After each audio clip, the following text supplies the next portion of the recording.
Doctor Yunus আল আজহার বিশ্ববিদ্যালয়ে ভাষণ দেবেন আজ। নির্বাচন নিয়ে অন্তর্বর্তী সরকারি পরিকল্পনাকে স্বাগত জানালো যুক্তরাষ্ট্র। নির্বাচন নিয়ে প্রধান উপদেষ্টার বক্তব্য অস্পষ্ট বললেন মির্জা ফখরুল। এবং ভোটার তালিকা ত্রুটি সংশোধনে প্রচারণা করবে ইসি। অভিনন্দন ভোরের পাতার প্রাইম নিউজে, সাথে আছি তাসনু বয়সী। শুনছিলেন সংবাদ শিরোনাম, এবার বিস্তারিত। অন্তর্বর্তী সরকারের প্রধান উপদেষ্টা ডক্টর মোহাম্মদ ইউনূস বৃহস্পতিবার মিশরের রাজধানী কায়রোতে আল আজহার বিশ্ববিদ্যালয়ে ভাষণ দেবেন। ডি8 শীর্ষ সম্মেলনে যোগ দিতে 2 দিনের সফরে তিনি বর্তমানে দেশটির রাজধানী কায়রোতে অবস্থান করছেন। প্রধান উপদেষ্টার deputy press secretary Abul Kalam Azad Majumdar জানান, প্রধান উপদেষ্টা 19 ডিসেম্বর আল আজহার বিশ্ববিদ্যালয়ে ভাষণ দেবেন। অধ্যাপক ইউনূস আল আজহার আল শরীফ মসজিদের গ্র্যান্ড ইমাম আহমেদ এল তায়েবের আমন্ত্রণে মিশরীয় বিশ্ববিদ্যালয়ে ভাষণ দেবেন। গ্র্যান্ড ইমাম গত 12 নভেম্বর আজারবাইজানের রাজধানী বাকুতে রিটস কার্লটন হোটেলে সাক্ষাতে আল আজহার বিশ্ববিদ্যালয়ে ভাষণ দেওয়ার জন্য বাংলাদেশের প্রধান উপদেষ্টাকে আমন্ত্রণ জানিয়েছিলেন। সফরে প্রধান উপদেষ্টা ডি8 অর্গানাইজেশন ফর ইকোনমিক কোঅপারেশনে যোগ দেবেন, যা ডি8 শীর্ষ সম্মেলন নামে পরিচিত। এই সম্মেলনে মিশরের রাজধানীতে বৃহস্পতিবার অনুষ্ঠিত হবে। মার্কিন পররাষ্ট্র দপ্তরের ব্রিফিংয়ে উঠে এসেছে বাংলাদেশের সম্ভাব্য নির্বাচনের সময়সীমা। এই বিষয়ে যুক্তরাষ্ট্রের প্রতিক্রিয়া জানতে চাওয়া হয়েছে। জবাবে নিজেদের প্রতিক্রিয়া জানিয়েছে যুক্তরাষ্ট্র। স্থানীয় সময় বুধবার মার্কিন পররাষ্ট্র দপ্তরের ব্রিফিংয়ে এই বিষয়ে জানতে চাওয়া হয়। ব্রিফিংয়ে প্রশ্ন করা হয়, বাংলাদেশের সম্ভাব্য নির্বাচনের তারিখ ঘোষণা করা হয়েছে। অন্তর্বর্তী সরকার জানিয়েছে 2025 সালের শেষে অথবা 2026 সালের শুরুর দিকে বাংলাদেশের নির্বাচন অনুষ্ঠিত হতে পারে। এ বিষয়ে যুক্তরাষ্ট্রের অবস্থান কি? জবাবে দপ্তরের প্রধান উপমুখপাত্র বেদান্ত প্যাটেল বলেন, আমরা নির্বাচনের প্রস্তুতির জন্য অন্তর্বর্তী সরকারের পদক্ষেপকে স্বাগত জানাই। কেননা নির্বাচনের মাধ্যমে জনগণ সরকারে তাদের নিজস্ব প্রতিনিধি নির্বাচন করতে পারবে। আমরা নির্বাচনের সময়সীমার বিষয়টি নিয়ে গভীরভাবে পর্যবেক্ষণ করছি। আমরা এই রূপান্তরকে ফলপ্রসূ করতে পুরো প্রক্রিয়া চলাকালীন আইনের শাসনের শ্রদ্ধা এবং সেই সঙ্গে গণতান্ত্রিক নীতির প্রতি সম্মানকে উৎসাহিত করছি। আমরা সারা বিশ্বের মতো বাংলাদেশেও শান্তিপূর্ণ উপায়ে অবাধ ও সুষ্ঠু নির্বাচনের পক্ষে কথা বলছি। ভোটার তালিকায় ত্রুটি সংশোধন, বাদ পড়া ও নতুন ভোটারদের অন্তর্ভুক্তির বিষয়ে প্রচারণা কার্যক্রম পরিচালনা করা হবে বলে জানিয়েছেন নির্বাচন কমিশনের কর্মকর্তারা। সম্প্রতি নির্বাচন কমিশনের সমন্বয় সভার কর্মকর্তারা এই বিষয়ে প্রস্তাব করেন। বিস্তারিত ডেস্ক রিপোর্টে। ভোটার তালিকায় ত্রুটি সংশোধন, বাদ পড়া ও নতুন ভোটারদের অন্তর্ভুক্তির বিষয়ে প্রচারণা কার্যক্রম পরিচালনা করা হবে বলে জানিয়েছেন নির্বাচন কমিশনের কর্মকর্তারা। সম্প্রতি নির্বাচন কমিশনের সমন্বয় সভায় কর্মকর্তারা এই বিষয়ে প্রস্তাব করেন। কর্মকর্তারা জানান, আগামী 2 জানুয়ারি 2025 তারিখে খসড়া ভোটার তালিকা প্রকাশ করা হবে। ভোটার তালিকার ত্রুটি সংশোধন, বাদ পড়া ও নতুন ভোটার অন্তর্ভুক্তি কার্যক্রম সুষ্ঠুভাবে সম্পাদনের জন্য প্রয়োজনীয় সব প্রস্তুতি যথাসময়ে সম্পন্ন করতে হবে। ভোটার তালিকার ত্রুটি সংশোধন, বাদ পড়া ও নতুন ভোটার অন্তর্ভুক্তির বিষয়ে মাঠ পর্যায়ে প্রচারণার কার্যক্রম পরিচালনা করতে হবে।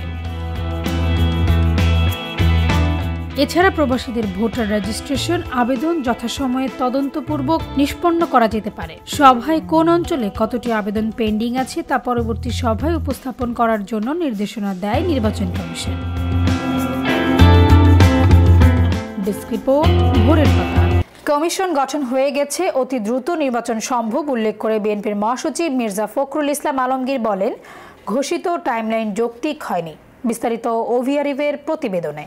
প্রধান উপদেষ্টার ভাষণে নির্বাচন সংক্রান্ত বক্তব্য অস্পষ্ট উল্লেখ করে বিএনপির মহাসচিব মির্জা ফখরুল ইসলাম আলমগীর বলেন, সুনির্দিষ্ট সময় উল্লেখ করে রোডম্যাপ বলা হয়নি। প্রেস সচিবের বক্তব্য পরস্পর বিরোধী। এমন বক্তব্য বিভ্রান্তি ছড়াবে। সকালে গুলশানের সংবাদ সম্মেলনে তিনি এসব কথা বলেন। এ সময় তিনি দাবি করেন, নির্বাচন কেন্দ্রিক সংস্কার দ্রুত সম্পন্ন করে নির্বাচন অনুষ্ঠান সম্ভব। রাজনৈতিক দল এবং অন্যান্যদের আলোচনা করে সুনির্দিষ্ট তারিখে ঘোষণা করা উচিত। প্রফেসর ডক্টর মোহাম্মদ ইউনূসের ভাষণে নির্বাচন সংক্রান্ত বক্তব্য একেবারেই অস্পষ্ট। তার বক্তব্যে নির্বাচনের একটি সম্ভাব্য সময়ের কথা বলা হলেও নির্বাচনের কোনো রোড ম্যাপ সম্পর্কে কোনো সুনির্দিষ্ট বক্তব্য রাখা হয়নি। ডক্টর মোহাম্মদ ইউনূস নির্বাচনের সম্ভাব্য সময়সীমা 2025 সালের শেষ অথবা 2026 সালের প্রথম অংশ অনুষ্ঠানের কথা বলেন, যা একেবারেই অস্পষ্ট। এবং নির্দিষ্ট সময়ের কোনো উল্লেখ নেই। অথচ তার প্রেস সচিব বলেন 2026 সালের জুন মাসের মধ্যে নির্বাচন অনুষ্ঠিত হবে, যা পরস্পর বিরোধী। বিএনপি মহাসচিব বলেন, কমিশন গঠন হয়ে গেছে, অতি দ্রুত নির্বাচন সম্ভব। ঘোষিত টাইমলাইন যৌক্তিক হয়নি বলেও অভিযোগ করেন তিনি। যেহেতু নির্বাচন কমিশন গঠিত হয়ে গেছে, সেহেতু নির্বাচন অনুষ্ঠানের বিলম্বের প্রয়োজন নেই। নির্বাচন কেন্দ্রিক সংস্কারগুলো দ্রুত সম্পন্ন করে নির্বাচন অনুষ্ঠান সম্ভব। জনগণ এই বিষয়ে প্রধান উপদেষ্টার নিকট হতে স্পষ্ট বক্তব্য প্রত্যাশা করে। সভা মনে করে নির্বাচনের সুনির্দিষ্ট সময়ে রাজনৈতিক দল ও অন্যান্য অংশীদারের সঙ্গে আলোচনার মাধ্যমে নির্ধারণ করা উচিত। পঞ্চদশ সংশোধনী বাতিল করে হাইকোর্টের দেওয়া রায়কে স্বাগত জানিয়ে তিনি বলেন, রিটকারীর আশা ছিল পুরো সংশোধনী বাতিল হবে। সংবিধান সংশোধনের এখতিয়ার নির্বাচন সংসদের, আদালতের রায়ে সেটি স্পষ্ট হয়েছে। অভি আরিফ, ভোরের পাতা। কক্সবাজারের পেকুয়ায় ডাম্পার ও সিএনজি ট্যাক্সির সংঘর্ষে স্বামী স্ত্রী সন্তান সহ 5 জনের মৃত্যু হয়েছে।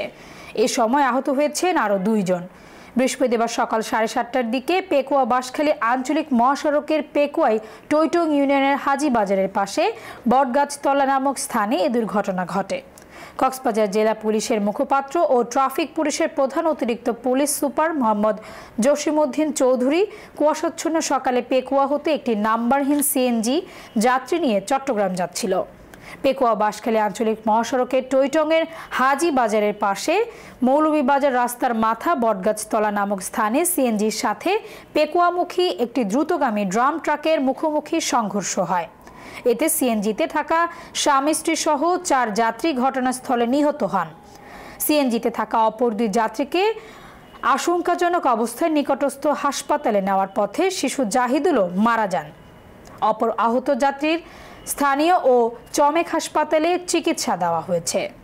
নারায়ণগঞ্জের রূপগঞ্জ ডিএকে টেক্সটাইল নামের একটি তুলা ও সুতার কারখানায় ভয়াবহ অগ্নিকাণ্ডের ঘটনা ঘটেছে। বৃহস্পতিবার সকাল 7টার দিকে উপজেলার ভুলতা ইউনিয়নের ভয়ালা এলাকার ওই কারখানায় এই অগ্নিকাণ্ডের ঘটনা ঘটে। এই ঘটনায় কারখানার ভিতরে থাকা তুলা, বালি, বক্রম, চক, সুতার বাঁধন ও মেশিনারিজ পুড়ে ছাই হয়ে গেছে।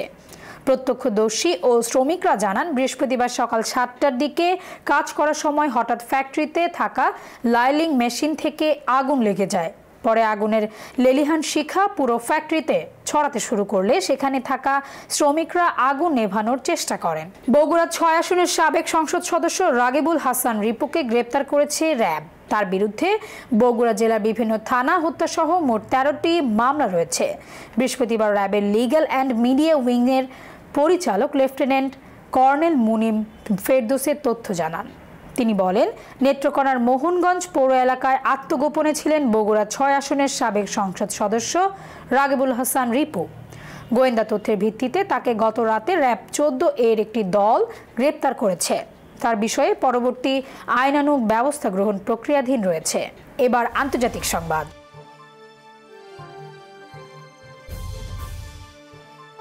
গাজা ইসরায়েলি হামলায় 24 ঘন্টায় আরও 38 ফিলিস্তিনি নিহত হয়েছেন।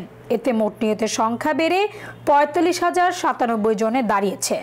বুধবার আনাদুলু এজেন্সির এক প্রতিবেদনে এ তথ্য জানানো হয়েছে। বিস্তারিত ডেস্ক রিপোর্টে। গাজা ইসরায়েলি হামলায় 24 ঘন্টায় আরও 38 ফিলিস্তিনি নিহত হয়েছেন। এতে মোট নিহতের সংখ্যা বেড়ে 45,097 জনে দাঁড়িয়েছে। বুধবার আনাদোলু এজেন্সির এক প্রতিবেদনে এ তথ্য জানানো হয়েছে। গাজার স্বাস্থ্য মন্ত্রণালয় জানিয়েছে, ইসরায়েলি হামলায় গত 24 ঘন্টায় আরও 38 ফিলিস্তিনি নিহত হয়েছেন। এ সময় আহত হয়েছেন আরও অন্তত 203 জন। এছাড়া হামলার কারণে আরও অনেকে পাথরের নিচে আটকা পড়ে আছেন, যাদের উদ্ধার করা সম্ভব নয়। মন্ত্রণালয়ের তথ্য মতে, ইসরায়েলি হামলায় গাজায় মোট 45,097 জন নিহত হয়েছেন। তাদের মধ্যে 17,492 জন শিশু রয়েছেন। এছাড়া এখনও নিখোঁজ রয়েছেন আরও অন্তত 11,000 ফিলিস্তিনি। এছাড়া এ সময় ইসরায়েলি হামলায় আহত হয়েছেন আরও 1,07,244 জন। ফিলিস্তিনের অবরুদ্ধ গাজায় 1 বছরের বেশি সময় ধরে হামলা চালিয়ে আসছে ইসরায়েল। দেশটির অব্যাহত এই হামলায় সৃষ্ট ধ্বংসস্তূপ পরিষ্কার করতে অন্তত 15 বছর সময় লাগবে। এজন্য প্রতিদিন 100টি লরি ব্যবহার করতে হবে। জাতিসংঘের হিসাব মতে গাজায় ভবন ধসে এ পর্যন্ত ৪২ মিলিয়ন টনেরও বেশি ধ্বংসস্তূপ জমা হয়েছে। এই ধ্বংসস্তূপগুলো যদি একসঙ্গে এক জায়গায় রাখা যায় তাহলে তা মিশরের ১১টি গ্রেট পিরামিডের সমান হবে। এই ধ্বংসস্তূপ সরাতে ব্যয় হবে ৫০০ থেকে ৬০০ মিলিয়ন মার্কিন ডলার, যা বাংলাদেশি মুদ্রায় ৭,০০০ কোটি টাকারও বেশি। ডেস্ক রিপোর্ট, ভোরের পাতা।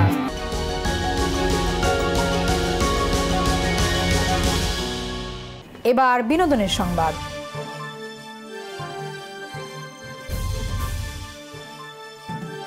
শাহরুখ খানের সঙ্গে জওয়ান করে দারুণ সাফল্য পেয়েছেন অ্যাটলি। তিনি মজেছেন এখন বলিউডে। বরুণ ধাওয়ানকে নিয়ে দক্ষিণ ভারতের এই নির্মাতা বানিয়েছেন এবার বেবি জন। ছবিটিতে বরুণ ধাওয়ানের বিপরীতে দেখা যাবে সদ্য বিয়ে করে আলোচনায় আসা কীর্তি সুরেশকে। এটি তাদের জুটির প্রথম সিনেমা।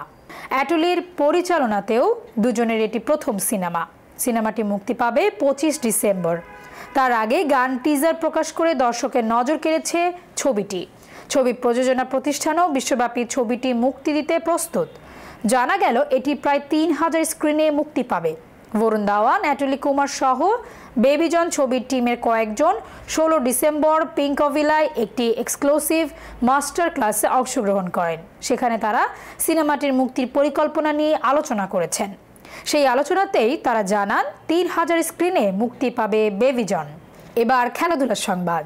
ব্যালন ডিওরের মঞ্চে টানা ২ মৌসুমে সেরা গোলরক্ষকের ইয়াসিন ট্রফি জিতেছেন আর্জেন্টাইন তারকা এমিলিয়ানো মার্টিনেজ। দুদিন আগে আবার ফিফা দ্য বেস্ট গোলরক্ষকের পুরস্কারও জিতলেন তিনি, যা মাঠের পারফরম্যান্সে দলের হয়ে তার ভূমিকা কেমন বা দিবুর সাম্প্রতিক সময়টা কত ভালো কাটছে এরই উৎকৃষ্ট উদাহরণ। এরই মাঝে তাকে গ্লাভস জোড়া কবে তুলে রাখবেন এমন প্রশ্নের মুখোমুখি হতে হয়েছে। গতকাল বুধবার ২০২২ বিশ্বকাপ জয়ের দ্বিতীয় বছর পূর্ণ হয়েছে আর্জেন্টিনার। সে উপলক্ষে আল বিসেলেস্তো ফুটবল ফেডারেশন বিশ্বকাপ জয়ী দলের সদস্যদের সাক্ষাৎকার নিয়েছে। এএফএ প্রকাশিত ভিডিওতে ২০২৬ বিশ্বকাপ জিতলে নিজের গ্লাভস জোড়া তুলে রাখার প্রতিজ্ঞা করেছেন এমি মার্টিনেজ। সংবাদ শেষ করার আগে শিরোনামগুলো আরও একবার। ডক্টর ইউনূস আল আজহার বিশ্ববিদ্যালয়ে ভাষণ দেবেন আজ। নির্বাচন নিয়ে অন্তর্বর্তী সরকারি পরিকল্পনাকে স্বাগত জানালো যুক্তরাষ্ট্র। নির্বাচন নিয়ে প্রধান উপদেষ্টার বক্তব্য অস্পষ্ট বললেন মির্জা ফখরুল। এবং ভোটার তালিকা ত্রুটি সংশোধনে প্রচারণা করবে ইসি। এই ছিল আজকের ভোর পাতার প্রাইম নিউজ। সারা দেশের সর্বশেষ আপডেট পেতে চোখ রাখুন ভোরের পাতায়। ধন্যবাদ।